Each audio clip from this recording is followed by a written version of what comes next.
बृहदारण्यक उपनिषद चौथा अध्याय तीसरा ब्राह्मण। प्रसंग है सुषुप्ति अवस्था और मोक्ष अवस्था में, या यूं भी कह सकते सुषुप्ति यानी निद्रा, समाधि और मोक्ष में आत्मा की क्या स्थिति होती है, उसको लेकर के उपदेश चल रहा है याज्ञवल्क्य के द्वारा। तो कहा जा रहा है 31वें श्लोक में, यत्र वा अन्यद इव स्यात् तत्र अन्यः अन्यत् पश्येत्, अन्यः अन्यत् जिघ्रेत्, अन्यः अन्यत् रसयेत्, अन्यः अन्यत् वदेत्, अन्यः अन्यत् शृणुयात्, अन्यः अन्यत् मन्वीत, अन्यः अन्यत् स्पृशेत्, अन्यः अन्यत् विजानीयात्। उन्हीं सारी बातों को वापस दोहरा रहे हैं। तो कहा जा रहा, यत्र जिस स्थिति में समाधि है अथवा जिस स्थिति में निद्रा है, वहाँ अन्यद इव स्यात्, वहाँ कोई दूसरा यदि हो, मानो यदि कोई दूसरा हो, तभी तो ये संभव है कि उसको देख सके, उसको सुन सके, उससे बोल सके। तो कहते हैं यत्र, जहाँ निद्रा में या समाधि में या मोक्ष में अन्यद इव स्यात्, कोई दूसरा होना चाहिए वहाँ पर, तब तत्र वहाँ पर अन्यः अन्यत् पश्येत्, अन्यः एक व्यक्ति अन्यत् पश्येत्, दूसरे को देख सकेगा। अन्यः अन्यत् पश्येत्, ठीक है जी। तत्र अन्यः अन्यत् पश्येत्, अन्यः का मतलब है एक व्यक्ति, अन्यत् का मतलब दूसरे व्यक्ति को, पश्येत् देख सकेगा। यदि वहाँ कोई दूसरा हो तो निद्रा की अवस्था में, समाधि की अवस्था में, मोक्ष की अवस्था में उसके सामने कोई दूसरा तो है ही नहीं है। मोक्ष को अगर थोड़ी देर के लिए अलग रखें तो समाधि में और निद्रा में तो कहते हैं एक दूसरे को देख सकेगा यदि दूसरा होगा तो। फिर कहा अन्यः अन्यत् जिघ्रेत्, एक दूसरे को सूंघ सकेगा अगर कोई दूसरी वस्तु है तो। अन्यः अन्यत् जिघ्रेत्, अन्यः एक व्यक्ति अन्यत् किसी दूसरे व्यक्ति को जिघ्रेत् सूंघ सके अगर वो सूंघने वाली वस्तु है तो। अन्यः अन्यत् रसयेत्, एक व्यक्ति अन्यत् दूसरी ऐसी कोई वस्तु है जिसको हम चख सके तो उसको उसका रस ले सके। अन्यः अन्यत् वदेत्, अन्यः एक व्यक्ति दूसरा कोई व्यक्ति हो वहाँ पर उसके सामने, वदेत उसके साथ कुछ बोले। अन्यः अन्यत् शृणुयात्, एक व्यक्ति दूसरा कोई उसके सामने हो या कोई ऐसी वस्तु हो जो आवाज कर रही है, शब्द कर रही है, तो उसको सुन सके। अन्यः अन्यत् मन्वीत, एक व्यक्ति अगर मनन करता है तो कोई दूसरी वस्तु होगी, चाहे वो जड़ है चेतन है, उसके बारे में मन्वीता मनन कर पाएगा। अन्यः अन्यत् स्पृशेत्, एक व्यक्ति दूसरी कोई ऐसी वस्तु हो जिसको स्पर्श करके जान सके, तो दूसरी वस्तु हो तो उसका स्पर्श कर सके। अन्यः अन्यत् विजानीयात्, एक व्यक्ति तभी जान सकता है कोई दूसरी वस्तु या कोई चीज उसके सामने विराजमान हो, जड़ के रूप में हो, चेतन के रूप में हो, तब उसको विजानिया, जान सके। पर ऐसी कोई स्थिति है ही नहीं। न रूप वाली वस्तु है वहां पर, न ही वहां गंध वाली वस्तु है वहां पर, न ही वह रस वाली वस्तु है, न कोई सुनने योग्य या बताने योग्य कोई वस्तु है, न स्पर्श करने योग्य है, न मनन करने योग्य है, न स्पर्श करने योग्य है, न जानने योग्य। कोई ऐसी वस्तु नहीं है जिससे वो समाधिस्थ व्यक्ति अथवा वो निद्रा में स्थित व्यक्ति उन सबको जान सके, समझ सके, कोई बोध कर सके। ऐसी कोई स्थिति नहीं है। क्यों? आत्मज्योति ही, वो आत्मज्योति है, अपने आप में स्थित है, आत्मस्थ है, वो स्वस्थ है। आप समझते हैं स्वस्थ? हाँ जी, आप स्वस्थ हो अगर किसी से पूछें तो शरीर से अगर स्वस्थ हो तो बहुत अच्छी बात है, और मन से अस्वस्थ है तो शरीर से भी अस्वस्थ होंगे।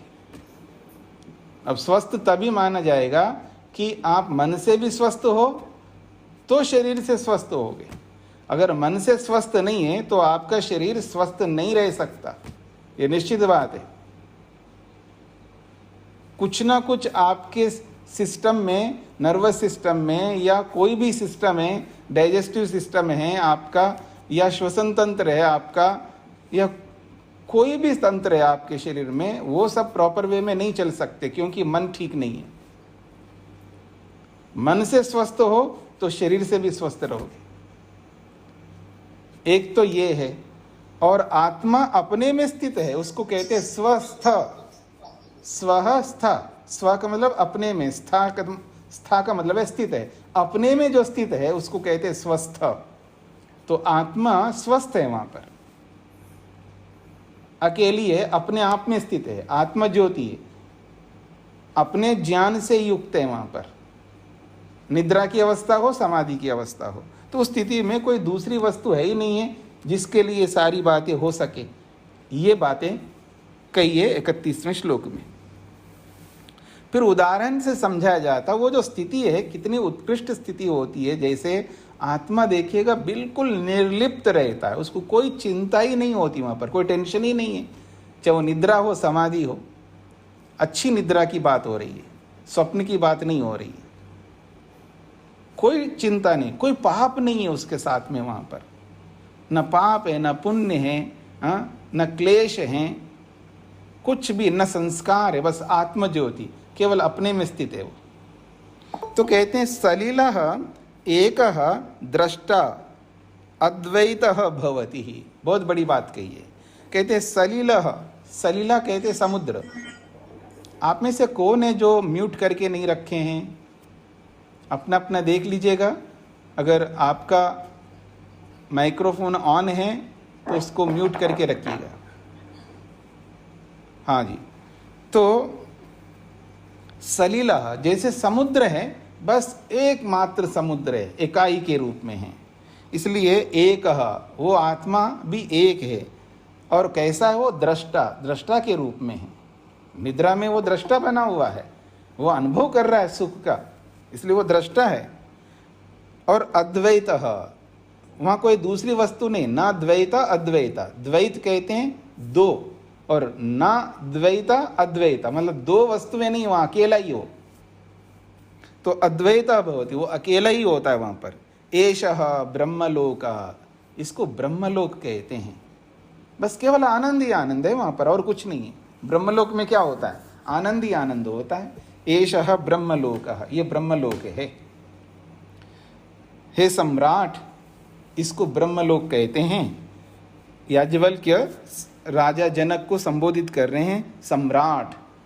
हे सम्राट, ये जो है जहाँ समुद्र की भांति एक अकेला है, दृष्टा के रूप में है, अद्वैत है, दूसरा वहाँ उसके सामने कोई है ही नहीं है।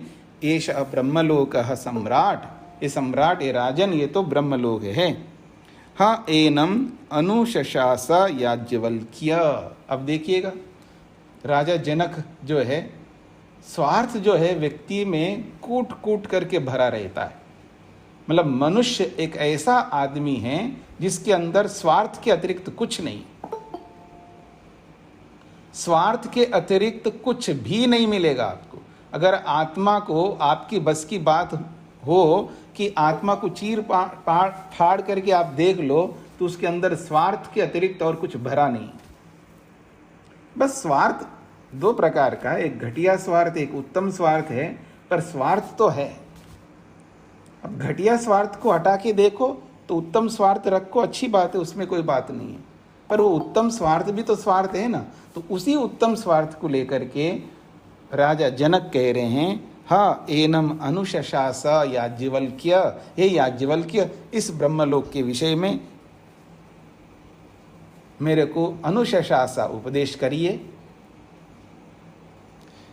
एष अस्य परमागति ही, अब वो बता रहे हैं याज्ञवल्क्य, ये जो है इस आत्मा का ये परमागति, ये उत्कृष्ट गति है, उत्तम स्थिति है, अच्छी नींद जो है बहुत अच्छी स्थिति है, क्योंकि वह आनंद ही आनंद है। अथवा समाधि को देखिएगा, आनंद ही आनंद है। तो येषा परमा गति, ये परम गति है। येषा अस्य परमा संपत्, यही इस आत्मा का परमा संपत्, बहुत उत्कृष्ट संपत्ति है, धन है, ऐश्वर्य है। संपत् कहते हैं संपत्ति को। एषा अस्य परमः लोकः, ये उसके लिए परम लोक है, उत्कृष्ट लोक है। इससे बढ़कर और क्या लोक हो जहाँ सुख ही सुख हो। एषा अस्य परमः आनंद, ये इसके लिए परम आनंद है, उसके लिए उत्कृष्ट आनंद है। एतस्य एव आनंदस्य अन्यानि भूतानि मात्राम उपजीवन्ति, बड़ी अच्छी बात कही है। एतस्य एव आनंदस्य, इसी आनंद को या इसी आनंद के अन्यानि भूतानि, बाकी जितने भी आत्माएं हैं वो सब मात्राम उपजीवंती, बस थोड़ा सा अंश लेते हैं इसी आनंद के, चाहे वो निद्रा में हो या समाधि में हो। बाकी जितनी भी आत्मा हैं या जितने भी प्राणी हैं वो सब इसी आनंद के थोड़ी सी मात्रा, बहुत कम मात्रा उसका अनुभव करते हैं। सब कहते हैं एतस्य एव आनंदस्य, इसी आनंद के अन्यानि भूतानि, बाकी जितने भी भूत है अर्थात आत्मा हैं वो सब मात्राम, मात्राम का मतलब है एक अंश, एक छोटा सा भाग। आनंद तो बहुत बड़ा है, उसका एक छोटा सा अंश उसको लेकर के उपजीवंती, अपना निर्वाह करते हैं। ये बात कही जा रही है। अब वो मात्रा की बात कहिए कि वो मात्रा जो है बहुत थोड़ी सी मात्रा है। अब उस मात्रा को अगर बढ़ाना चाहे तो हमें क्या करना चाहिए भाई? अगर आपको किसी को सुख दे थोड़ा सा, तो वो सुख तो थोड़ा ही है और आपने पीछे पढ़ा ही है, याद आना चाहिए। जब थोड़ी बात आती है, छोटी सी बात आती है, तो तुरंत मन के अंदर वो आनी चाहिए जो आपने छांदोग्य उपनिषद में पढ़ा, अल्पे सुखम नास्ति भूमा वै सुखम। थोड़े में सुख नहीं है, सुख कहाँ पर है? बहुत में है। भूमा का अर्थ होता है बहुत अधिक। अल्पे सुखम नास्ति भूमा वै सुखम, ये छांदोग्य में आपने पढ़ा है। तो कहते हैं वो मात्रा है, बहुत थोड़ी सी बात है, थोड़ी सी, थोड़ा आनंद है। इतने बड़े आनंद में से थोड़ा सा हमको मिल रहा है, ज़्यादा चाहिए तो क्या करना होगा?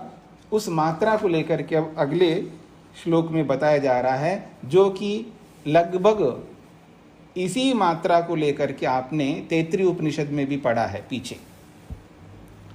अब कहा जा रहा है, सह यह मनुष्यानाम राद्धः समृद्धः भवति, वह यह जो कोई भी व्यक्ति हम में से, मनुष्यानाम हम मनुष्यों में, कोई राधा, राधा का मतलब है हृष्ट पुष्ट बलवान शरीर, नौजवान हो, 20-25 साल का, कोई रोग नहीं है, उसकी प्रकृति बहुत अच्छी है, यानी वात पित्त कफ जो है तीनों समान मात्रा में ठीक ठाक है और स्वस्थ व्यक्ति है, अच्छा व्यक्ति है, उसको कहते हैं राधा, बहुत अच्छा सुदृढ़ शरीर वाला। और केवल सुदृढ़ शरीर ही नहीं है, समृद्ध भी है व्यक्ति, धनाढ्य है, बड़ी बहुत अधिक संपदाओं से ऐश्वर्यों से युक्त है। तो स यह वह जो कोई मनुष्याणाम, मनुष्यों के बीच में, मनुष्याणाम निर्धारण में सृष्टि है यहाँ पर, तो मनुष्यों में जो राधा, जो हृष्ट पृष्ठ, जो दृढ़ समृद्ध व्यक्ति होता है, भवती अन्येषाम अधिपति ही, वो अन्येषाम अधिपति, वो सबका अधिपति स्वामी बनता है। जो बलवान होता है तो निर्बलों का वो स्वामी होता है, धनवान होता है तो वो निर्धनों का स्वामी होता है, रूपवान होता है तो कुरूप वालों का वो स्वामी होता है। सबके साथ लगाइए आप। तो इसलिए कहते हैं अन्येषाम अधिपति, वो दूसरों का अधिपति, स्वामी बनता है, मालिक बनता है, वो नेता होता है, उन सबके लिए आदरणीय होता है, अनुकरणीय होता है। फिर कहा सर्वै मानुष्यकै भोगै संपन्नतमः।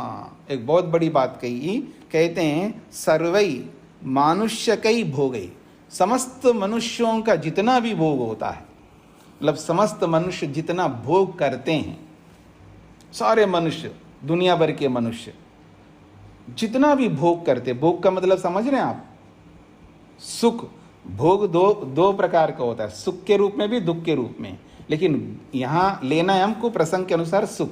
तो सारे मनुष्य मिलकर के जितना सुख लेते हैं, उन सब से ये संपन्नतमः, उन सब से उत्कृष्ट होता है। सह मनुष्याणाम परमः आनंद, ये मनुष्यों में ये परम आनंद कहलाता है। सारी धरती के मनुष्य एक तरफ, उनमें से एक मनुष्य एक तरफ, तो धरती भर के मनुष्य जितना आनंद सुख भोग लेंगे, उनसे सर्वोत्कृष्ट सुख इस व्यक्ति का होता है। किस व्यक्ति का? जो शरीर से वात पित्त कफ के माध्यम से समान मात्रा में होता है, कोई रोग नहीं है, न मानसिक न ऐन्द्रियक न शारीरिक, कोई रोग नहीं है, और समृद्ध है व्यक्ति, और उसकी जो समृद्धि है, उसका जो ऐश्वर्य है, वो कैसे कैसे ऐश्वर्य होंगे आगे आपको समझ में आएंगे। केवल धन ही, केवल पैसा नोट सोना चांदी ऐश्वर्य नहीं होता है, ऐश्वर्य अनेक प्रकार के होते हैं, उन सब से युक्त है। तब जाकर के इन सब मनुष्यों में सर्वै मानुष्यकै भोगे, सभी मनुष्य संबंधी भोगों से वो संपन्नतमा सर्वोत्कृष्ट होता है। सह मनुष्याणाम परम आनंद, वो मनुष्यों में ये सर्वोत्कृष्ट आनंद माना जाएगा। ऐसा एक व्यक्ति, स्पष्ट हो गया। अब आगे बढ़ते हैं। अथ ये शतम मनुष्याणाम आनंद, और ऐसा ही जो व्यक्ति है, जो अभी जिस व्यक्ति की बात कही जा रही है, ऐसे व्यक्तियों को 100 व्यक्तियों को इकट्ठा करिए आप, फिर देखना कितना सुख होता होगा। तो कहते हैं ये शतम मनुष्याणाम आनंद सह एकः पितॄणाम जितलोकानाम आनंद। बहुत बड़ी बात कही है। तो कहते हैं ऐसे सारी धरती के मनुष्य एक तरफ कर दो और एक व्यक्ति को एक तरफ कर दिया आपने, उस एक व्यक्ति का जो आनंद है वो सभी मनुष्यों की अपेक्षा से सर्वोत्कृष्ट आनंद है। तो ऐसे ऐसे 100 व्यक्तियों को ले आओ, तो ऐसे सब व्यक्तियों को मिलाएंगे तो एक आनंद होता है जो पितृनाम जितलोका नाम आनंद, वो पितरों का आनंद होता है। पितृ का मतलब है पितर, और वो कैसे पितर है? जितलोका नाम आनंद, वो जितलोक होते हैं, वो लोक को जीते हुए होते हैं। लोक को जीतने का मतलब है लोक में जो जो स्थितियां होती है उन सब को जीते हुए होते हैं वो, चाहे वो काम हो, क्रोध हो, लोभ हो, मोह हो, ईर्ष्या हो, संबंध हो, जो भी है, जितलोक का नाम, लोक में जो जो होते हैं उन सबको जीत लिया है उन्होंने। ऐसे पितृलोक होते हैं, ऐसे पितृलोक का वो आनंद है वो। और वो पितृलोक का जो एक आनंद है, अच्छा ये शतम पितृनाम जितलोका नाम आनंद, और ऐसे ही पितर बन करके जो व्यक्ति जी रहा है, ऐसे 100 पितर लोगों का एक आनंद होगा, वो गंधर्व लोक कहलाएगा, गंधर्व लोक का आनंद कहलाता है। फिर कहा अच्छा ये शतम गंधर्वलोक आनंदाः स एकः कर्मदेवानाम आनंद, और ऐसे 100 गंधर्व लोक होंगे। पीछे आपने सुना है गंधर्व लोक का गंधर्व का मतलब समझते हैं ना, गंधर्व के बहुत सारे अर्थ होते हैं। जो वेदों को धारण करते हैं उसको भी गंधर्व कहते हैं। तो कहा जो वेदों को धारण करने वाले, वेद भी है उनके पास में और ये सारी योग्यताएं भी उनके पास, यानी वेद का ज्ञान भी है उनके पास में और पीछे के बताए हुए सारी योग्यताएं हैं। तो ऐसे गंधर्व लोक आनंद कहलाता है जो ऐसा व्यक्ति होता है। फिर ये शतम गंधर्वलोक आनंदाह, और ऐसे गंधर्वलोक आनंद वालों को 100 को मिला हो तो स एक कर्मदेवा नाम आनंदा, वो कर्मदेवों का एक आनंद माना जाएगा। कर्मदेव का मतलब क्या होता है? तो समझा रहे हैं, ये कर्मणा देवत्व अभिसंपद्यन्ते। कितनी अच्छी बात कही है। वो देव ऐसे नहीं बना, ये जो लोग कर्मणा कर्मों को करके, ऐसे ऐसे पवित्र श्रेष्ठ कर्म करके, ये कर्मणा जो लोग कर्मणा ऐसे ऐसे कर्म करके देवत्वम अभिसंपद्यन्ते, देवत्व को प्राप्त किया उन्होंने। ऐसे देव नहीं बने, बहुत श्रेष्ठ उत्कृष्ट कर्म करके वो देव बने, तो ऐसे वो कर्म देवों का आनंद माना जाता है। हाँ जी, श्रेष्ठ उत्कृष्ट कर्म तो आप भी करते हैं, लेकिन आप कैसे कर्म करते हैं, हम लोग कैसे कर्म करते हैं? हाँ जी, टेंशन मत लेना माता जी, हाँ आप सही कह रहे हैं, लेकिन लेना पड़ता है ना टेंशन, फिर वो लेती है। मतलब आप अब अरे हाँ जी, व्यायाम करना चाहिए, हाँ करना तो चाहिए, लेकिन क्या करें जी, समय नहीं मिल रहा है। प्राणायाम करना चाहिए, हाँ करना तो चाहिए, लेकिन आते बस गए। तो आप सब कर्मों के साथ लगाइएगा, सब व्यवहारों के बारे में। तो हम वैसे कर्म नहीं करते हैं सारे, कुछ तो कर लेते हैं पर सारे नहीं कर पाते हैं। ये वो हैं जो ऐसे श्रेष्ठ उत्कृष्ट कर्म क्रियात्मक रूप से करके देवत्व को जिन्होंने प्राप्त किया है, ऐसे देवत्व को प्राप्त किए हुए जो लोगों का जो आनंद है वो कितना उत्कृष्ट होता है, आप समझ सकते हैं। फिर कहा अथ ये शतम कर्म देवानाम आनंदा, ऐसे कर्म देवत्व को प्राप्त किए हुए 100 लोगों के इकट्ठा करो तो स एक आजान देवानाम आनंद, वो आजान देवानाम आनंद कहलाता है। क्या कमाल की बात है। आजान देव आनंद का मतलब है जन्मजात, जन्म लेते ही वो देव बन जाता है। मतलब पिछले जन्म में कितने श्रेष्ठ उत्कृष्ट कर्म किया हुआ होता है, कैसे माता पिता के वहाँ जन्म लेता होगा, किस परिवेश में वो जी रहा होता है, जन्म लेते बचपन से वो देवत्व आ जाता है उसके अंदर। तो आजान का मतलब है जन्म से ही उत्कृष्टता को प्राप्त होकर के आते हैं। वो ऐसे विरले ही होते हैं, करोड़ों में नहीं अरबों में होते हैं वो, ऐसा कोई। मतलब आप देखें, जैसे आजकल आप देखते हैं ना, जन्म से ही उसके अंदर एक ऐसी कला है, जैसे कोई ड्रम बजाता है, खड़ा भी नहीं हो पा रहा लेकिन ड्रम बजा रहा है, मतलब 4-5 साल का है, क्या गा रहा है व्यक्ति। तो जन्म से ही उनको वो कलाएं मिली। वो तो एक विषय के जो सामाजिक जो भी ढांचा आज उसके हिसाब से हैं। ये वो व्यक्ति है सर्वगुण संपन्न जिसको आप कह सकते हैं। जन्म से ही उसकी वो योग्यता, क्योंकि पीछे ऐसे कर्म कर रखा होगा जन्म जन्मांतरों से, वो बस जन्म से ही उसको देवत्व प्राप्त होता है, यानी बस होश में आते वो देव बन जाता व्यक्ति। विद्या, वो ये सारी अनुकूलताएं उसको, जो मुक्ति मोक्ष को प्राप्त करने के लिए जो अनुकूलताएं चाहिए, वो सब कुछ उसको प्राप्त होते हैं। ये वास्तव में यथार्थ रूप में इससे कहते हैं स्वर्ग। ये है स्वर्ग। वैसे तो स्वर्ग के अनेक रूप होते हैं, पर ये यथार्थ में वो स्वर्ग है तो जिसको सारी अनुकूलताएं मिल रही है बचपन से ही। ऐसे स्वर्ग को प्राप्त करना होता है, और ऐसे स्वर्ग ऐसे नहीं मिलता ना, कर्मों से मिलता है। तो कहते हैं वो है आजान देवानाम आनंद कहलाता है। स एक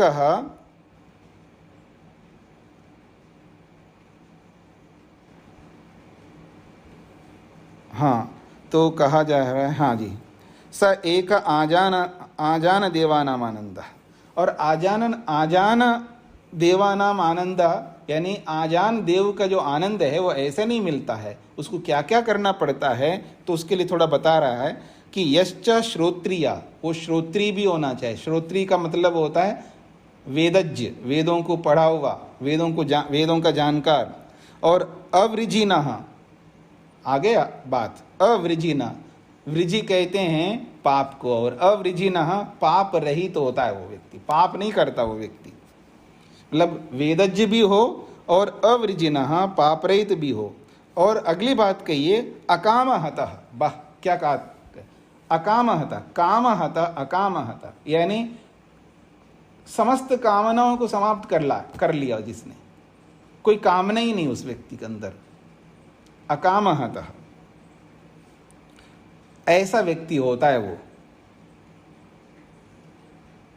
फिर आगे बढ़ रहे हैं, अथ ये शतम आजान देवानाम आनंद स एक प्रजापति लोक आनंद। और ऐसे आजान नामक देव जो है, ऐसे ऐसे 100 देवों को इकट्ठा करो तब जाकर के एक प्रजापति लोक नामक आनंद प्राप्त होता है। और प्रजापति लोक आनंद भी उसको प्राप्त हो रहा है, वो शर्त सारी घटी, पीछे जितनी भी शर्त आई उनके साथ में ये भी शर्त घटेगा उसके साथ में, जो कि श्रोत्री भी होना चाहिए, अवृजिनः पाप रहित भी होना चाहिए, और अकामहतः कामनाओं से रहित भी होना चाहिए। ये सारी योग्यता भी उसके साथ में हैं, पर उसमें इसमें अंतर है। वो एक प्रकार का आजान नामक देव है, ये ऐसे आजान नामक देवों को 100 को मिलाओ तब ये प्रजापति नामक व्यक्ति होगा, इतनी अधिक उत्तम योग्यता है। फिर कहा अथ ये शतम प्रजापति लोक आनंद, और ऐसे प्रजापति लोक आनंद को 100 लोगों को मिला लो तो कहा जा रहा है स एक ब्रह्मलोक आनंद, वो ब्रह्मलोक आनंद कहलाता है। बस मुक्ति का जो, मोक्ष का जो आनंद है, मुक्ति में मिलने वाला जो आनंद है, वो ऐसा आनंद होता है। तो तैत्तिरीय उपनिषद में जो आपने पीछे पढ़ा है, मतलब शब्द अलग अलग प्रकार के, यहाँ पर वहाँ अलग प्रकार के शब्द है, रीति वही है। अब कल्पना करके किसी को बोला जाए कि भाई वो कैसा आनंद होता है, कितना आनंद होता है, किस रूप का, किस वेराइटी का आनंद होता है, कितना उत्कृष्ट आनंद है, तो उसके लिए कुछ तो बताना पड़ेगा ना आपको। तो इसलिए ये कल्पना करके बताया जा रहा है कि वो इतना उत्कृष्ट आनंद होता है। आप संसार के लोगों के ये जो सुख होते हैं, उन सब सुखों को इकट्ठा करो तो ये एक आदमी बना है जिसको कहते हैं राद्धः समृद्धः भवति, जो स्वस्थ व्यक्ति है। अब आपको ये कल्पना करनी है स्वस्थ व्यक्ति को कितना सुख मिलता है, आप एहसास करिएगा। जो व्यक्ति स्वस्थ रहता है मन से, इंद्रियों से, शरीर से, कितना बड़ा सुखी होता है। इसलिए एक बात अक्सर मैं कहा करता हूँ कि दुनिया में सबसे अधिक सुखी वो होता है जो स्वस्थ व्यक्ति होता है। नहीं तो आपके पास कितना पैसा है कोई मैटर ही नहीं करता है, क्योंकि शरीर ही साथ नहीं दे रहा है। कितना धन है, कितनी जमीन है, और कितना क्या क्या वैभव आपके पास है, लेकिन आपका मन ही साथ नहीं दे रहा है। जैसे पागल व्यक्ति होता है ना, उसके पास सारी धरती का धन दे दो, पागल व्यक्ति का क्या मतलब है, उसका वो यूज ही नहीं कर सकता। या कोई कोमा में चला गया हो, ये जिसका शरीर हिलता डुलता नहीं है, सुन रहा है, समझ रहा है, सब कुछ कर रहा है, बोल भी रहा है, लेकिन हिल डुल नहीं सकता, बस लेटा हुआ है। अब कुछ भी कह सकते हैं आप। तो शरीर का स्वस्थ होना हर प्रकार से कितना महत्व है, इसलिए कहा जाता है कि शरीर माध्यम खलु धर्म साधनम। ये जो बड़ा धर्म करना चाहते हैं तो शरीर माध्यम है, और धर्म अर्थ काम मोक्षाणाम आरोग्य मूलम उत्तम। आरोग्य का मतलब स्वस्थ रहना। तो यही बात यहाँ पर कहा जा रहा है, ये ब्रह्मलोक आनंद इस तरह का होता है, ऐसी कल्पना करके बताया है। और ये ब्रह्मलोक आनंद के लिए ये सारी योग्यताएं जो पीछे बताई है वो सभी होना चाहिए। और फिर कहा है ये वो श्रोत्री भी होना चाहिए, अवृजिनः पापरहित भी होना चाहिए, अकामहतः उसकी कोई कामना नहीं होना चाहिए, अथ एव परम आनंद, इसलिए उसको परम आनंद कहा जाता है। और ऐसा ब्रह्मलोक सम्राट, यही ब्रह्मलोक है ये राजन, इसी को ब्रह्मलोक कहते हैं। इतिह उवाच याज्ञवल्क्य, ऐसा याज्ञवल्क्य ने उनको उपदेश दिया है। अब राजा जनक कह रहे हैं सो अहम भगवते सहस्रम ददामी। इतने बड़ी बात कहने के बाद भी अभी इस व्यक्ति को अभी बोध ही नहीं हुआ। देखिएगा, बोध ही नहीं हुआ, इतना बड़ा उपदेश देने के बाद में भी वो उसी रट्टे पे लगा हुआ है। सो अहम भगवते, हे भगवन, हे याज्ञवल्क्य, मैं सहस्रम ददामि, मैं 1000 गायें देता हूँ, आपको देना चाहता हूँ। अत ऊर्ध्वम विमोक्षाय एव ब्रूहि इति, इसके आगे मेरे को बस मुक्त होने की बात कहो, बस ये तो समझ गया हूँ मैं, विमोक्षाया, बस इस शरीर से छूटूं और मुक्ति में जाऊं, वो उपदेश कर दो आप मेरे को, बस 1000 गायें दूंगा। अत्र याज्ञवल्क्यः बिभयांचकारः मेधावी राजा सर्वेभ्यः मा अन्तेभ्यः उदरोत्सीद इति। तो कहते हैं अथ हाँ, यत्र याज्ञवल्क्य, ऐसी स्थिति में पहुंचा दिया है राजा जनक को, तो भी वो पीछे नहीं हट रहा है। ये बहुत बड़ी बात होती है। हम लोग तो पीछे हट जाते हैं ना, हाँ जी ठीक है जी, इस बार तो रहने दो, फिर देखते हैं अगले जन्म में, इस बार तो मेरे बस की बात नहीं है, अगले जन्म में देखते हैं। ऐसे लोग हैं हम, वो पीछे नहीं हट रहा है। ये अलग बात है कि वो अपनी दक्षिणा को बढ़ा नहीं रहा है, कोई बात नहीं, लेकिन पीछे नहीं हट रहा वो आदमी, बस यही रट्टा लेकर के लगा है कि मेरे को आप बस मुक्त होने का राज बताइए। तो कहते हैं यत्र याज्ञवल्क्य बिभयांचकारः, याज्ञवल्क्य को भी थोड़ा सा डर होने लगा। डर का मतलब पता नहीं ये आदमी सही इस मार्ग में चलेगा या ऐसे ही।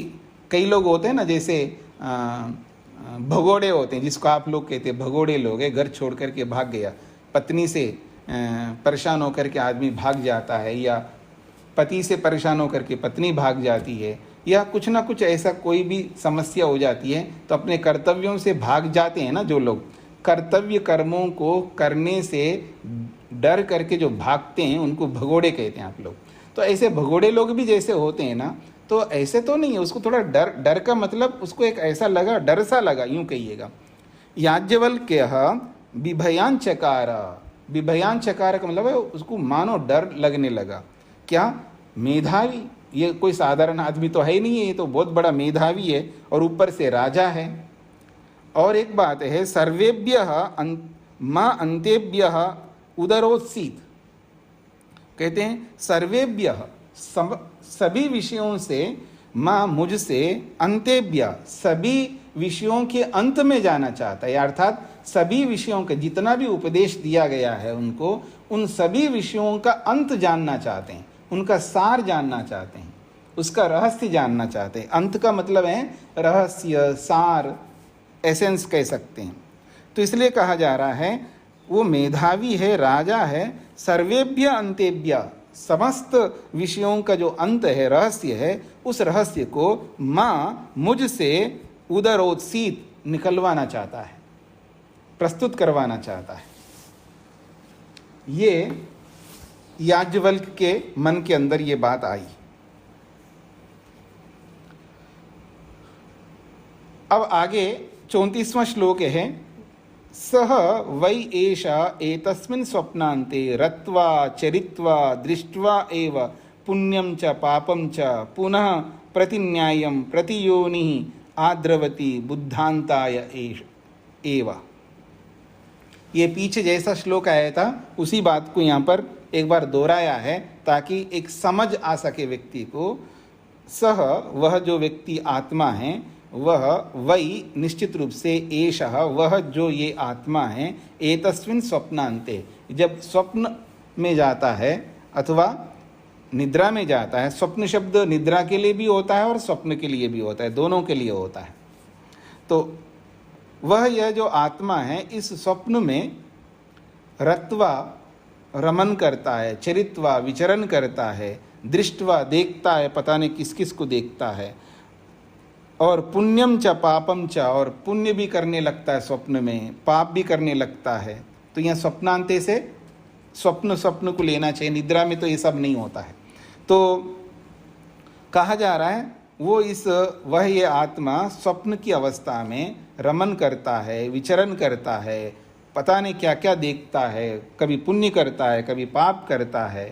पुनः फिर क्या होता है, प्रतिन्यायम, जैसे उसके कर्म होते हैं उस कर्म के अनुसार वापस लौट के आता है, अथवा इस शरीर को छोड़ करके फिर वापस दूसरे शरीर में जाने लगता है। तो कहते हैं प्रतिन्यायम, जैसा उसका क्रम है, जैसा उसका न्याय है, वो प्रति योनि ही, अलग अलग योनि को आद्रवती प्राप्त होता है अपने अपने कर्मों के अनुसार।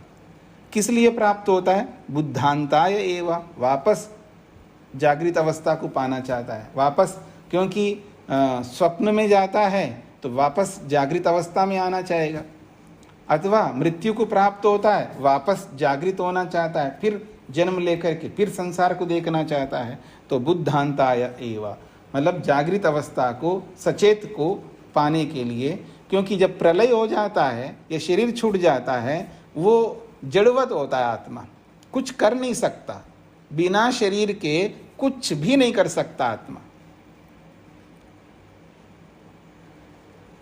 ये इस बात को समझने का प्रयत्न करिएगा। आप में से कुछ लोग हैं जो सांख्य दर्शन पढ़े हुए हैं, उनको अच्छी तरह पता है कि जैसे शरीर से आत्मा बाहर निकलता है वो कुछ भी नहीं कर सकता। जब ये सिद्धांत उसको समझ में आ जाता है तो भूत प्रेत और वो उसको आसानी से समझ में आ जाते हैं। कभी ये भूत से, प्रेत से या उस नाम से किसी आत्मा, भटका हुआ आत्मा है, वो आत्मा है, कोई आत्मा तंग कर, कुछ भी उसको कोई असर ही नहीं पड़ता, उसको आसानी से समझ में आ जाता है ये तो कुछ है ही नहीं। जब व्यक्ति को यथार्थता का बोध होता है वो एकदम दुख से निवृत्त हो जाता है व्यक्ति। जब यथार्थ, इसी को तो कहते हैं विवेक वैराग्य, जब व्यक्ति को विवेक वैराग्य होता है किसी भी विषय में, वो एकदम ऐसा होता, हल्का हो जाता है, यूं समझ सकते हैं आप। जैसे मानो उसके सिर पर बहुत बड़ा भार रख दिया हो, और जैसे वो भार जैसे सिर से नीचे रख देते हैं, उतार के रख देते हैं, एकदम अपने आप को हल्का महसूस करता है व्यक्ति। बहुत मुसीबत आ गई उसके जीवन में, किसी प्रकार की, मृत्यु के रूप में हो, पैसे की हानि के रूप में हो, जमीन की हानि के रूप में हो, स्वास्थ्य के रूप, बहुत बड़ी मुसीबत उसके जीवन में आ गई और मुसीबत टल जाती है, बहुत हल्का अनुभव करता है आदमी, बहुत अच्छा महसूस करता है व्यक्ति। ठीक इसी प्रकार से जब किसी भी विषय में यथार्थ बोध हो जाता है व्यक्ति को, तो वो भी वैसा ही महसूस करता है। तो यही कहना चाह रहे हैं, बुद्धांता एवं, वापस घूम फिर करके वापस वहीं आना चाहता है, बुद्धांता एवं, फिर सचेत होना चाहता है। तद यथा, जैसे कि अनह, बड़ी अच्छी बात कही जा रही है, तद यथा, इसी बात को समझाने के लिए देखिए 2-3 श्लोक आ रहे हैं। तद यथा, जैसे कि अनह, अना कहते हैं ऐसी गाड़ी जिसमें भारी भार लदी गई। तो अनह मानो भार लदी हुई गाड़ी है। सुसमाहितम, सुसमाहितम उत्सर्जत, फिर कहा यायाद एवं एव अयम शारीर आत्मा प्रज्ञानेन आत्मना अन्वारूढ़ उत्सर्जन याति यत्र एतद ऊर्ध्वोच्छ्वासी भवति। बड़ी अच्छी बात कही जा रही है। तो कहते हैं जैसे कि अनह, कोई बहुत बड़ी भार लदी हुई गाड़ी हो, सुसमाहितम, ठीक प्रकार से उसके अब लदी है गाड़ी में, बहुत भार है, तो वो गाड़ी रवाना हो जाती है और उसके ऊपर जो सामान है, जो भी भार है, वो बिल्कुल सुनिश्चित रहता है, यानी बहुत प्रबंध करके लेके जाते हैं। आजकल बड़े अच्छे साधन आ गए ना कि बहुत अधिक भार को भी बड़ी बड़ी गाड़ियां जो हैं, ट्रक जिसको कहते हैं आप, पता नहीं कितने 20-20, 25-25 कितने पहिए उसके अंदर लगे हुए रहते हैं, और लंबी लंबी जो है होती हैं, और उसके ऊपर बहुत अधिक भार रखते हैं, लेकिन वो सुनिश्चित होकर के जा रहे होते हैं, क्योंकि उनको पता रहता है इस पर जो भार हमने रखा है वो बिल्कुल व्यवस्थित है, वो गिर नहीं सकता। तो इसलिए कह रहे हैं सुसमाहितम, वो बिल्कुल, वो जो भार है वो बिल्कुल सुरक्षित है, यूं समझ सकते हैं। और उत्सर्जत, उत्सर्जत, सुसमाहितम उत्सर्जत, और जब वो उत्सर्जत का मतलब है मानो वो उतारी गई हो। उत्सर्जत का मतलब है अपने गंतव्य स्थान में जाकर के उसको निकाल दिया हो। उत्सर्जत का मतलब है उसको निकाल दिया है। तो यायात, फिर वो चली जाती है, वो गाड़ी खाली होकर के चली जाती है। अब वो जब ड्राइवर होता है उस गाड़ी को ले जाने वाला, वो एकदम हल्का हो जाता है। हाँ, जो जिम्मेदारी लेकर के मैं जा रहा हूँ, और वो जिम्मेदारी वहाँ तक जब तक नहीं पहुँचती है तब तक उसके मन में तो रहता है, वैसे तो गिरेगा नहीं कुछ नहीं, लेकिन क्या पता है ऊपर से कोई पहाड़ से या कोई ऐसा कोई बॉम्ब लगा दे, कोई कुछ ऐसा हो जाए तो अनहोनी कुछ हो जाए तो कुछ नहीं कह सकते ना। ये तो थोड़ा सा डर सा रहता है, लेकिन फिर भी ऐसा कोई विपत्ति आपत्ति आने वाली नहीं है, लेकिन सुरक्षित है, वो माल जा रहा है। लेकिन जैसे गंतव्य स्थान में वो डिलीवरी दे देता है तब वो हल्का हो जाता है। वही बात कही जा रही है कि तद यथा, जैसे अनः एक बहुत बड़ी गाड़ी है, भार लदी हुई है उसमें, और सुसमाहितम, वो बिल्कुल सुरक्षित है वो सामान, लेकिन उत्सर्जत, जैसे ही वो अपने गंतव्य स्थान में उत्सर्जत उसको दे देता है, यायात, आगे चल पड़ता है। एवमेव, ठीक इसी प्रकार से, अयम शारीर आत्मा, ये जो शरीर में रहने वाला जो आत्मा है, प्रज्ञानेन आत्मना अन्वारूढ़, ये प्रज्ञान रूपी यानी ज्ञान स्वरूप परमात्मा से युक्त है। भले वो शरीर में है लेकिन साथ में परमात्मा उसको साथ दे रहा है। और उत्सर्जन, अगर मान लो वो बढ़िया काम नहीं किए इस शरीर में तो शरीर से छूट जाएगा, शरीर से निकल जाएगा। उत्सर्जन यायात, उत्सर्जन याति, बस शरीर को छोड़ करके आगे बढ़ता है। आगे कहाँ बढ़ता है? यत्र एतद उच्छ्वासी भवति, जहाँ उच्छ्वासी यानी ऊंची ऊंची सांसें ले रहा होता है, अर्थात मरणासन्न है कोई व्यक्ति, तो मरणासन्न है तो वो याति, बस अगले शरीर के लिए जा रहा होता है वहाँ पर। तब उसको एहसास होता है कि मैंने क्या किया है। अगर अच्छा किया तो अच्छा अनुभव करता है, और बुरा किया है, ज़्यादा पाप किए हैं, अथवा उसको कुछ एहसास ही नहीं होता मैंने पाप ज़्यादा किया है, पुण्य का ज़्यादा किया है, तो भी वो जो मरणासन्न की स्थिति में होता है तो उसको अच्छा नहीं लग रहा होता है, दुख ही होता है उस व्यक्ति को। तो उच्छ्वासी भवति, वो ऊर्ध्वगमन करना जा रहा है, अर्थात वो शरीर छोड़ करके जाने की स्थिति में, मरणासन्न की स्थिति में है, ये बात कही जा रही है। मतलब ये उदाहरण वो दिया जा रहा है जो बार बार पुनर्जन्म को जो प्राप्त होते हैं ना, वो उदाहरण दिए जा रहे हैं यहाँ पर, इसको समझना है हमको। फिर कहा स यत्र अणिमा, यत्र सह यत्र अनिमाणम न्येति जरया व उपतापया, जरया व ये क्या लिखा है? उपतप्ता, हाँ, जरया व उपतप्ता व अणिमानं निगच्छति, तद यथा आम्रम व उदंबरम व पिप्पलम व बंधनात् प्रमुच्यते, एवमेव अयं पुरुषः एभ्यः अंगेभ्यः संप्रमुच्य पुनः प्रतिन्यायं प्रतियोनि आद्रवति प्राणाय एव। बड़ी अच्छी बात कही जा रही है। तो कहा जा रहा है सह यत्र अयम अणिमानम न्येति, वह ये जो शरीर में रहने वाला आत्मा है, अणिमानम न्येति, बहुत अणिमानम मतलब सूक्ष्मता को प्राप्त होता है, यूँ कहना चाहिए कमजोर अवस्था को प्राप्त होता है। शरीर में रह रहा है, सारे कर्म करता हुआ अपने आप को इस जिंदगी में जैसी भी स्थिति है चला रहा है, और एक दिन आएगा अणिमानम भवति, कमजोर अवस्था को प्राप्त होता है, दीनहीन स्थिति को प्राप्त होता है शरीर के माध्यम से। तो कहते हैं अणिमानम न्येति, अणिमानम का मतलब सूक्ष्मता को, कमजोरता को प्राप्त होता है। कैसे? जरया, बुढ़ापे के कारण से हो सकता है, अथवा उपतप्ता वा, उपतप्ता का मतलब किसी न किसी बहुत बड़ी बीमारी के कारण से हो।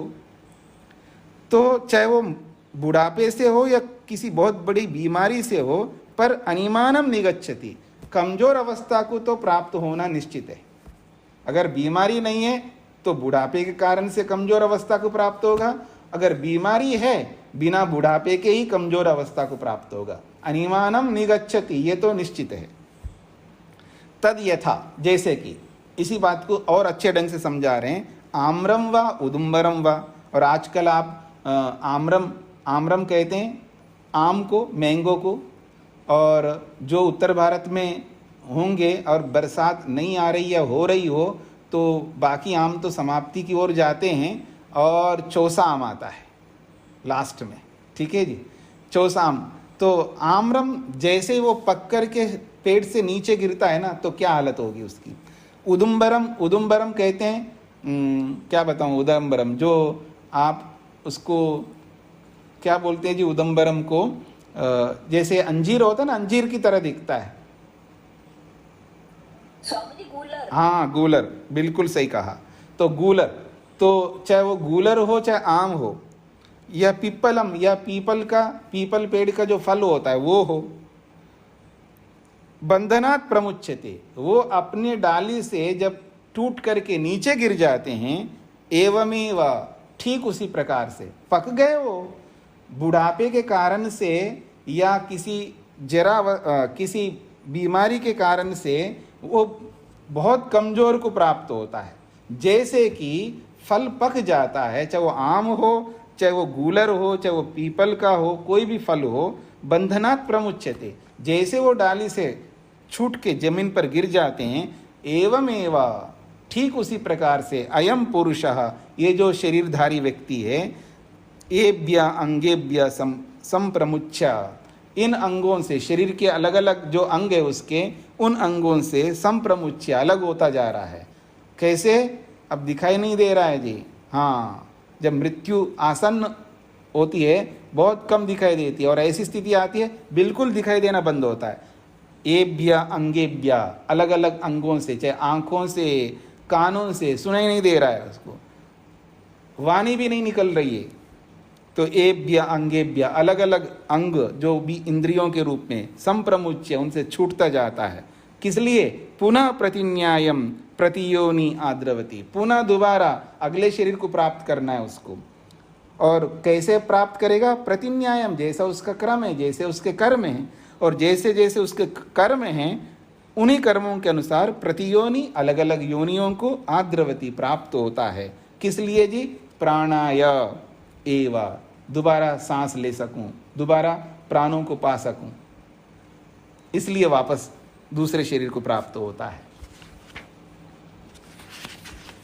आगे बढ़ते हैं, तद यथा, देखिए तीसरा एक और उदाहरण दिया जा रहा है।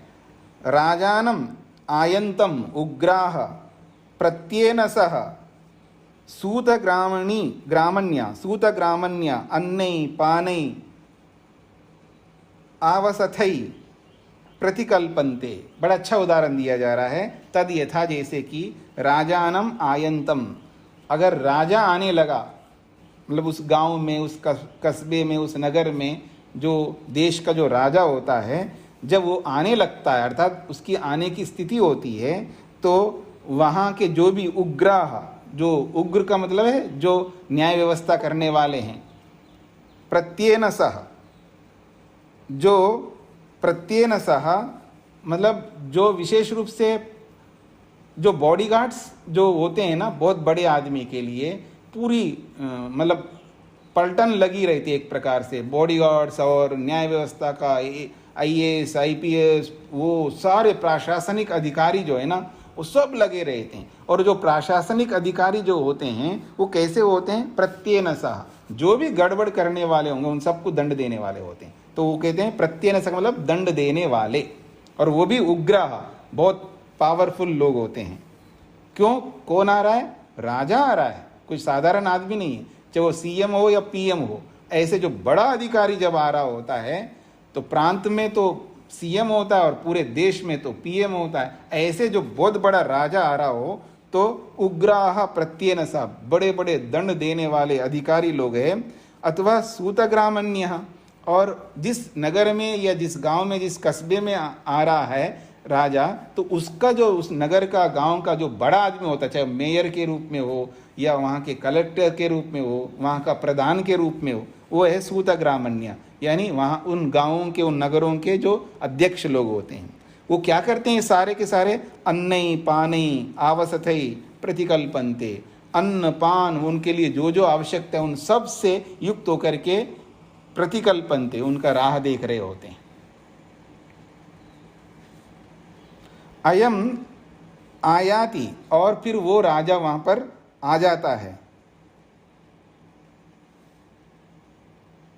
अयम आयाति, वो आ रहा, हाँ अयम आयाति, हाँ अब बस पहुंच गए जी, यहां तक पहुंच गए। अयम आयाति बस अभी आ रहा है, मतलब राजा यहां तक पहुंच गए। अयम आयाति, यहां तक पहुंच गए।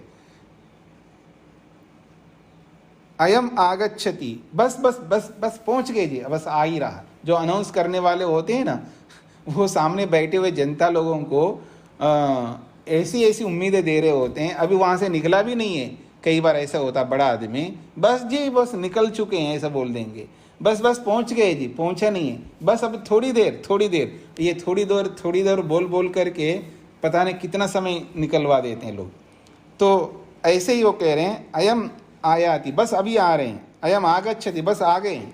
इति, इस प्रकार से उनका राह देख रहे होते हैं बड़े बड़े अधिकारी लोग। एवं इति, एवं इसी प्रकार से, एवं विदम इसी प्रकार से, सर्वाणि भूतानि जितने भी भूत हैं यानी जितने भी प्राणी हैं, प्रकल्पन्ते और बाकी प्राणी भी इसी प्रकार से बाट देख रहे होते हैं। इदम ब्रह्म आयाति इदम आगच्छति इति।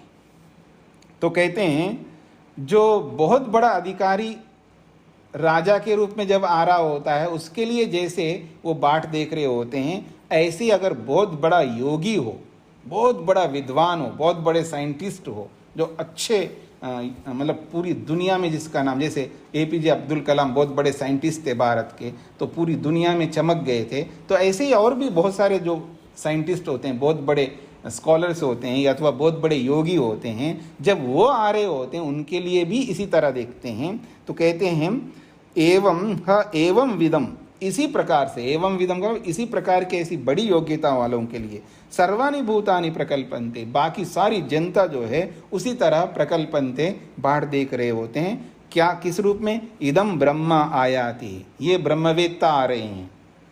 इदम आगच्छति, बस अभी पहुंच गए, बस आ रहे हैं जी, ऐसे उनके लिए भी देख रहे होते हैं। ये सारी बातें जो बताई गई है, इन पर ध्यान दीजिएगा। फिर एक अंतिम एक और बात कही जा रही है, तद यथा, जैसे कि राजानम प्रयासंतम, हाँ जब वो बहुत बड़ा राजा आ गया, अब आ गया तो जैसे सचेत होते हैं, और वही बहुत बड़ा राजा जब जाने लगता है फिर उसी प्रकार से सचेत होते हैं। अब जाने की बात कही जा रही है, तद यथा, जैसे कि राजानम प्रयासंतम, जब राजा जाने लगता है तो उग्रा प्रत्येन सा सूतग्रामण्या अभी समायन्ति, तो कहते हैं फिर वो लोग उठ खड़े हो जाते हैं, बड़े बड़े अधिकारी जितने भी है सब लोग उठ खड़े हो जाते हैं। तो कहते हैं राजानम प्रयासंतम, उस राजा के जाते हुए को देख करके उग्राह प्रत्येनसः, जो बड़े बड़े दंड देने वाले अधिकारी लोग हैं, सूतग्रामण्यः, उस गांव के उस नगर के जो अध्यक्ष लोग हैं, अभी समायन्ति, वो भी वहाँ पर पहुँच जाते हैं, वहाँ पर उठ खड़े हो जाते हैं।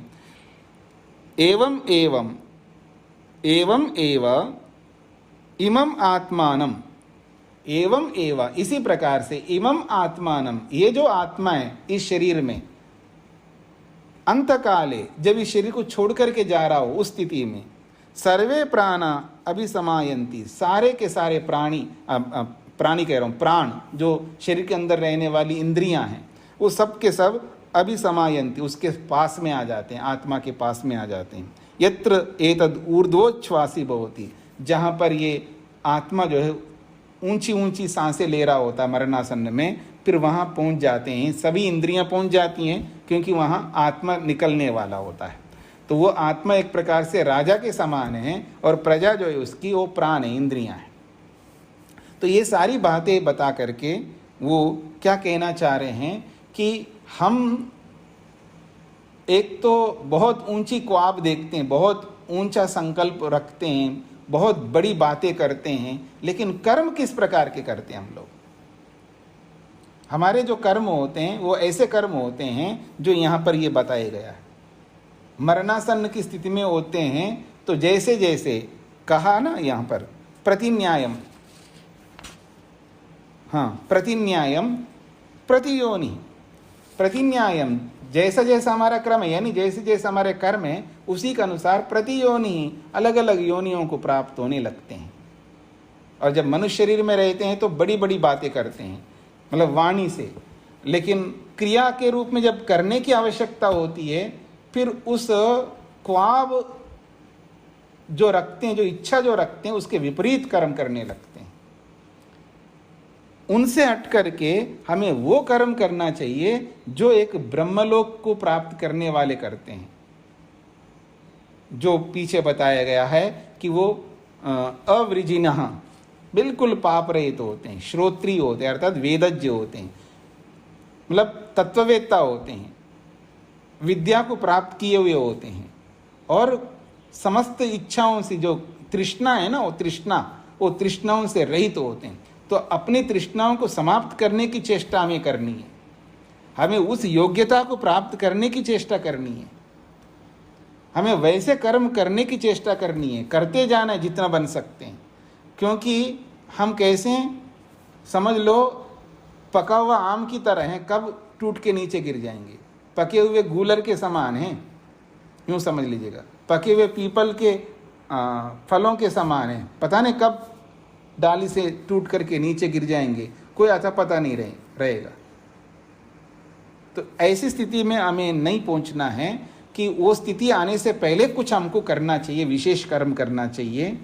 अद्येव कुरु यश्रेयः, किसी श्लोककार ने कहा अद्य एव कुरु यत् श्रेयः न कालो अत्यगादयम्, काल प्रतीक्षा नहीं करता है, बस जो करना है कर डालो, ऐसा वो श्लोककार कहते हैं। तो इन सारी बातों को कहकर के याज्ञवल्क्य ये दिखाना चाह रहे हैं उनको कि बातें नहीं करना है, हमको कर्म करना है। आगे की बातें आगे करते हैं, और इस प्रकार से ये तीसरा ब्राह्मण पूरा हो गया है जी, चतुर्थ अध्याय का। समय भी पूरा हो रहा है आपका, किसी को कोई संक्षेप से पूछना हो तो पूछ सकते हैं। जी स्वामी जी नमस्ते। जी जी स्वामी जी नमस्ते। हाँ नमस्ते जी, बोलिए। कल में से रह गया था प्रश्न पूछना जी। जो नहीं देखता, देखता हुआ भी नहीं देखता, जी। दृष्टि की दृष्टि का लोप नहीं होता, क्योंकि वह अविनाशी है, उस समय उससे भिन्न कोई वस्तु है ही नहीं जिसे देखे। जी। अब यहाँ मन में शंका हुआ कि हमें पता चलता है कि सभी इंद्रियों को सामर्थ्य उसी सत्ता की है, जो इंद्रियों में सामर्थ्य उसी परमेश्वर की है, तो उसकी उपासना या मोक्ष के लिए पुरुषार्थ की क्या आवश्यकता रही? क्या क्या कहना चाहते हैं आप? जो ऊपर में जो नहीं देखता वो देखता हुआ भी नहीं देखता। जी। तो मेरा ये मन में शंका है कि हमें जब सभी इंद्रियों में सत्ता उसी परमेश्वर की है जी,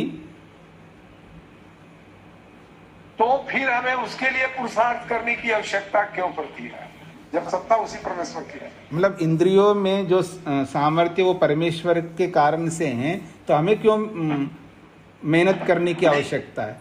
हाँ तो आप उसके लिए क्या, उसके लिए जी जी क्यों आवश्यकता? हाँ, मतलब जिस आप लैपटॉप से पढ़ रहे हैं या मोबाइल से पढ़ रहे हैं? मोबाइल से। मोबाइल से। तो मोबाइल तो बहुत बढ़िया है आपका, नया मान लो अच्छा है, तो उसको ठीक रखने की क्या आवश्यकता है आपको? वो तो अच्छा ही है ना, बनाने वाले ने बहुत अच्छा बना के दे दिया आपको, फिर उसको संभाल के रखने की क्या आवश्यकता है? बार बार उसको कहते हैं ना कि उसको साफ करते रहना चाहिए, उसका कवर निकालते रहना चाहिए, उसको थोड़ा सा मोबाइल साफ करने के भी वो लिक्विड फॉर्म में कुछ आता है, तो उसको आप लगा करके बढ़िया साफ करके उसको अच्छा रखो, एकदम बढ़िया नया जैसा दिखना चाहिए। तो उसको संभाल के रखने की क्या ज़रूरत है जब बनाने वाले ने बढ़िया बना करके दे दिया? ऐसा नहीं है, बढ़िया बना करके दे दिया, लेकिन उसको रफ यूज़ ना करके उसको संभाल करके जब तक रखेंगे तब तक मोबाइल ठीक से चलता रहेगा। ठीक इसी प्रकार से सभी इंद्रियों में जो सामर्थ्य भगवान ने दिया है वो देकर इसलिए दिया है ताकि उसका इस्तेमाल करके हमें मेहनत करना है आगे मुक्ति को पाने के लिए। इसलिए उन्होंने उन इंद्रियों में वो सामर्थ्य दिया है, हमारे मेहनत के लिए दिया है। ऐसा सामर्थ्य नहीं दिया है कि आपको मेहनत ना करना पड़े इसलिए सामर्थ्य दे रहा हूं, ऐसा नहीं। जी जी दूसरा है कि योग साधन के द्वारा आत्मा की निरुद्ध अवस्था में हम ले जाए तो वहां केवल एक ही सत्ता रह जाती है, तो उसकी अनुभूति कौन करेगा और कैसे करेगा? नहीं, ये बात तो आप कहीं और से बात कर रहे हो कि निरुद्ध अवस्था तो यहाँ पर तो आई नहीं है अभी उपनिषदों में। ये बिल्कुल योग दर्शन में से आया। हाँ, योग दर्शन। जब हम ये जी जब वहां पर हम पहुंचते हैं तो वहां पर केवल एक ही रह जाता है ना सत्ता, जिसको परम ज्योति हम कह लें या जो भी उपनिषद में आया। नहीं, वो आप अपने ढंग से बात, पहले मेरी बात सुन लीजिए, मैंने समझ लिया आपका प्रश्न। आप अपने ढंग से बात कर रहे हैं, वहां पर ऐसा कोई नहीं है। वहां परमात्मा तो है ना, परमात्मा समाधि लगा रहा है तो किसी की तो समाधि लगा रहा है वहां पर, परमात्मा की समाधि लगा रहा है तो समाधि लगाने वाला अलग है और समाधि जो लग रही है वो अलग चीज है। तो परमात्मा की समाधि लग रही है तो परमात्मा है वहां पर, जीवात्मा दोनों हैं, एक ही कैसे रहेगा वहां पर? नमस्ते स्वामी जी। पहले इनका समाधान हो जाए जी। जी जी स्पष्ट हो गए? इस पे और काम करना पड़ेगा। आप ये क्लियर नहीं हो पा रहा है अभी भी मेरे दिमाग में। हाँ तो आप काम करिएगा, फिर प्रश्न करिए जरूर कि जब समाधि लगाने वाला अलग है और समाधि अलग है तो दो चीज तो है ही है वहां पर, तो अकेला एक ही नहीं होता है वहां पर। एक ही अपने आप की समाधि लगाने की क्या जरूरत है? वहां जब अकेला ही है तो अपने आप की समाधि लगाने की जरूरत, दो है तीन है तभी ये सारी समस्याएं आ रही हैं। ये सब मेहनत पुरुषार्थ जो है एक से अतिरिक्त है, तब पुरुषार्थ करना पड़ता है। मैं अकेला हूं, कोई है ही नहीं है तो मेरे को क्या पुरुषार्थ करने की जरूरत है? किसके लिए पुरुषार्थ करूं और पुरुषार्थ से क्या मिलेगा? कोई है ही नहीं दूसरी वस्तु। तो इसलिए वहां दोनों हैं, बाकी आप सोच लेना। आप बोलिएगा भावना जी। जी नमस्ते स्वामी जी। नमस्ते जी। जी मेरा एक प्रश्न है कि गृहस्थ में रहते हुए भौतिक संसाधनों से परे तो हम लोग नहीं रह सकते हैं, तो इनको किस तरह से हम लोग कम करें? मतलब इसके प्रति हम लोग अरुचि पैदा करें या जो भी करें, मतलब जो आगे हम लोग तो जो काम कर रहे हैं गृहस्थ में रहते हुए तो कर पा रहे हैं, लेकिन आध्यात्मिक के लिए आगे बढ़ने के लिए हम लोग किस तरह आगे बढ़ सकते हैं ताकि पुरुषार्थ करते हुए मोक्ष की प्राप्ति हो सके? हाँ, ये तो बहुत अच्छा प्रश्न है आपका। उसका समाधान है कि अपरिग्रह का पालन करना है। अपरिग्रह का पालन करना है तो जितनी भी साड़ियाँ सूट जो भी आप पहनते होंगे उसमें से आप सब हटा दो कि 5-7 रख लो, सब बांट दो लोगों, गरीब लोगों को। ये अपरिग्रह है। और जितनी आपको आवश्यकता है उतना ही रखना, बाकी दे दो, देवत्व लाओ। तो अपरिग्रह का पालन इसलिए योग ने रखा है हमारे सामने कि आवश्यकता से अतिरिक्त जितने भी साधन हम रखते हैं वो सब भार हैं, जिनका उपयोग हम नहीं ले पा रहे हैं, दूसरों की सेवा में नहीं लगा पा रहे हैं, तो वो भार हैं। तो ऐसे भार वाली वस्तुओं को अपने जीवन से हटा देना चाहिए। अपरिग्रह का पालन करते हुए हम अपने लक्ष्य तक पहुंच सकते हैं। भावना जी। जी जी धन्यवाद।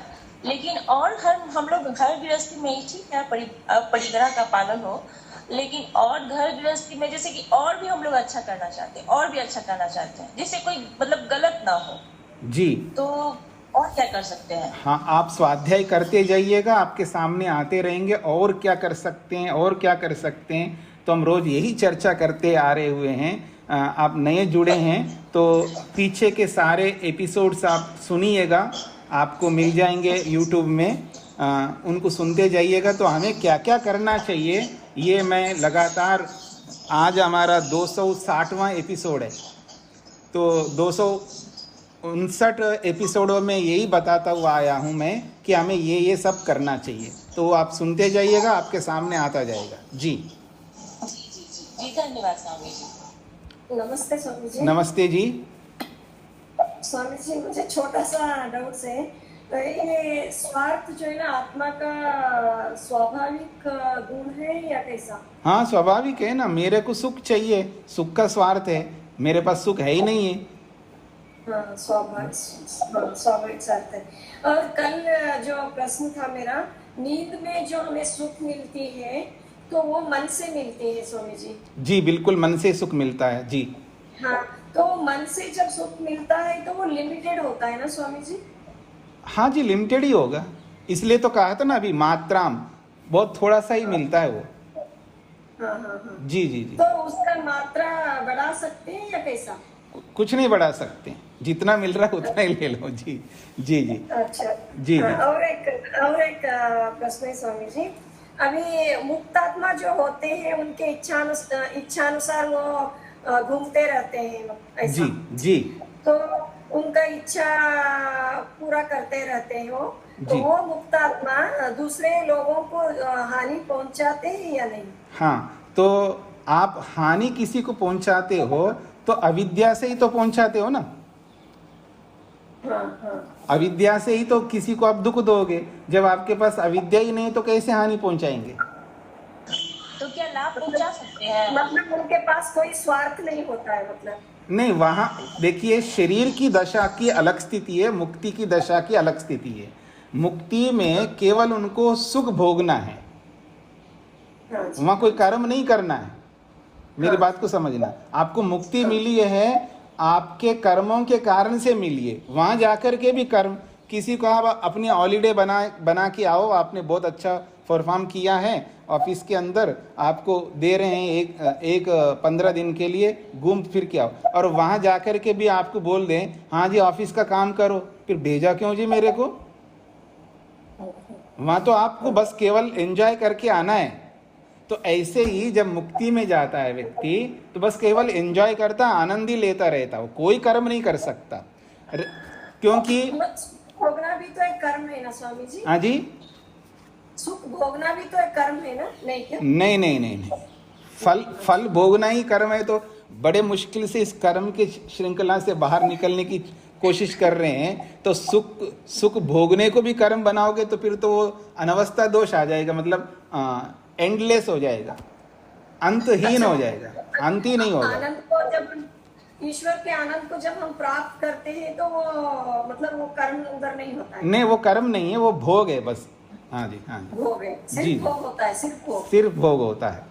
और मुक्ति, हाँ जी, मुक्ति में कर्म नहीं कर सकता, बस भोगे, सुख ही भोगेगा। तो पाप भी नहीं कर सकता, अविद्या भी नहीं है। तो भावना जी ने पूछा क्या फिर परोपकार करेगा, मतलब किसी को हेल्प करेगा, वो भी कर्म बनेगा ना, कर्म कर ही नहीं सकता। इसलिए उसके, हाँ जी, इसलिए उसके लिए कहा जगत व्यापार वर्जम। अभी वेदांत दर्शन आप पढ़ेंगे ना, उसमें ये भी आएगा कि जब मुक्ति में जाता है तो वो किसी को हेल्प करेगा, अपने सगे संबंधी, वो ये ऐसा, तो जगत व्यापार वर्जम, जगत में कोई इंटरफियर नहीं कर सकता। हाँ जी, वहाँ हानि हो रही है, चलो पाइपलाइन टूट गया है और उसको कोई ठीक नहीं कर पा रहे हैं, कोई भी, सरकार भी हाथ खड़ा कर दिया जी, इतना पानी, इतना बड़ा पाइप है, उसको हम एकाएक अब कुछ नहीं कर सकते, अब जो हानि हो रही होगी पानी निकलने के बाद ही कुछ कर सकते हैं। अब वो मुक्तात्मा तो बहुत पावरफुल है ना, भगवान जैसा होता है, तो वो आकर के कुछ ऐसे करामत दिखाए जैसे सुपरमैन लोग करवाते हैं, ऐसा कुछ नहीं कर सकते हैं। वो तो जगत व्यापार वर्जम, जगत में कोई इंटरफियर नहीं कर सकते हैं, बस केवल आनंद भोगना है उनका, कोई कर्म नहीं। स्वामी जी, एक प्रश्न इसी से संबंधित है। अब अभी क्या आप इसको समाप्ति की ओर नहीं ले जाना चाहेंगे, क्योंकि टाइम ज्यादा जा रहा है? जी स्वामी जी, सिर्फ एक लाइन का है जी, कि क्या मुक्त आत्मा जो है अब जब जन्म लेगी, वो अपने भोगों को भोगते हुए, तो क्या उसके मुक्त आत्मा में जो संस्कार हैं, चाहे जो ज्ञान प्राप्त किया, क्या अगले जन्म में जब जन्म लेगी तो क्या वो विद्यमान रहेगी? हाँ नहीं, ये इसकी बारे में चर्चा हो चुकी है बहुत बार, तो आप, इसलिए मैंने कहा था आपको पीछे का पढ़िएगा, आप पीछे का सुनिएगा। ऐसा होता है, एक वाक्य में इसका उत्तर है, उसके कोई संस्कार नहीं रहते हैं, वो बिल्कुल ऐसा जन्म लेता है, एक साधारण सा मनुष्य बनकर के आता है, फिर यहाँ आने के बाद सब कुछ जुड़ जाता है उसके साथ में। इसको समझने के लिए आपको पीछे के एपिसोड सुनना होगा। जी जी धन्यवाद स्वामी जी।